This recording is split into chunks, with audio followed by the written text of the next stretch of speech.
Christmas উপলক্ষে বাড়িতে বানিয়ে নিলাম সম্পূর্ণ নিরামিষ ফ্রুট কেক। এটা বানানো খুবই সহজ আর খেতেও খুব টেস্টি। এর জন্য একটা বাউলে আমি নিয়ে নিয়েছিলাম 1 কাপ বাটার ও 1/2 কাপ চিনি। এরপর এটাকে হ্যান্ড মিক্সি বা চামচ দিয়ে ভালো করে ফেটিয়ে নিতে হবে। এরপর এর মধ্যে 1 কাপ দই দিয়ে আরও একবার ফেটিয়ে নেব। দইটা ভালো করে ফেটানো হয়ে গেলে এর মধ্যে দিয়ে দেব 1 চামচ বেকিং সোডা ও 1/2 চামচ খাবার সোডা। এরপরে সেম কাপে মেপে নিয়ে আমি 2 কাপ ময়দা নিয়ে নিয়েছিলাম।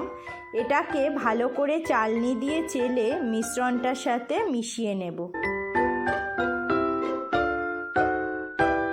দেখুন আমার কেক ব্যাটারটা রেডি হয়ে গেছে। এতে 1 চামচ বেকিং সোডা ও সামান্য লবণ দিয়ে আরেকবার ভালো করে মিশিয়ে নেব।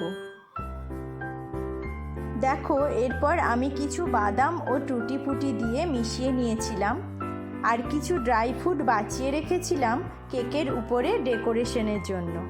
এবার মিশ্রণটা কিছুক্ষণের জন্য রেস্টে রেখে কেক টিনটা রেডি করে নেব। কেক টিনটাতে বাটার পেপার দিয়ে অয়েল ব্রাশ করে নেব।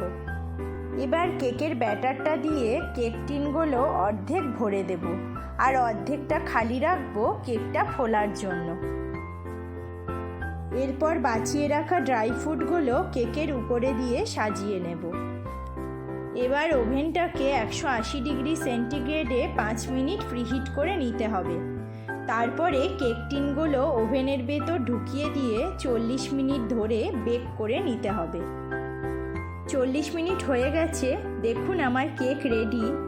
কেকটা দেখুন কি সুন্দর ইভেনলি কুকড হয়েছে। এবার আপনাদের কেটে দেখাই কেকটা কি সুন্দর সফট আর সুস্বাদু হয়েছে। সবাইকে জানাই ক্রিসমাসের অনেক অনেক প্রীতি ও শুভেচ্ছা। সবাই ভালো থাকবেন।